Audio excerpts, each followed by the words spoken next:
There's a lot that goes on for Department of Health and Human Services to modernize. It's not just about technology. It's really about focusing on what the right business drivers are to change the way that we deliver services, the way that we're organized inside, and then especially making best use of technology and the vast amounts of data that we have to put it into use, help people to make our organization throughout the department, 79,000 people, to make that business run better and more efficient and to deliver the best quality services that we can to the people whom we serve. So industry's always played a big role with the department. You think about having more than a $1.1 trillion budget and 79,000 employees, we rely a lot on contractors, but we've been doing that for a long time. In my role, we're trying to engage the private sector in a more meaningful, robust way. I think that there are a lot of companies that are not traditionally doing work with the government that don't quite know how to access the information of government, that don't know how to bring their innovations to the government to be considered.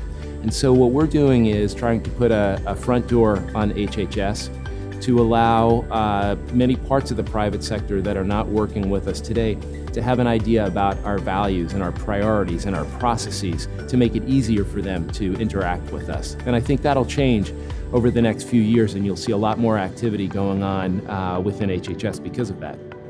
Yeah, my advice to new CIOs or any person that has a leadership role in technology in the government is don't lower your expectations. Don't expect that the services here are somehow less robust or with expectations from the users to be at a lower level than in the private sector. I think it's the other way around.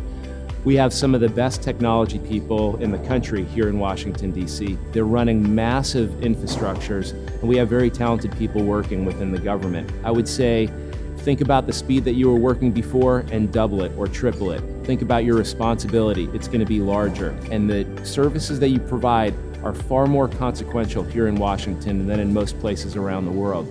So it's a privilege and an honor to have a job doing that in Washington, D.C. And I think for a new CIO, every day when you wake up, there's a lot of challenges, a lot of excitement to be had, and you've got to give it your all for the American people.